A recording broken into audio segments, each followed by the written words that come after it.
уулын газарт дасахгүйгээд яах вэ сайхан Монгол үсгүй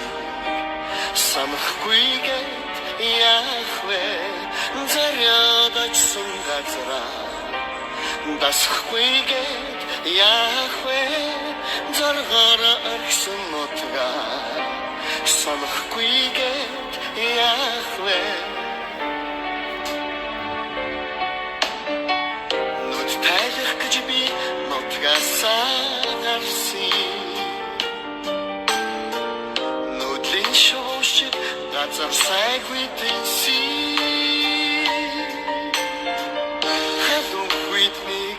ажралгүй гүйсэн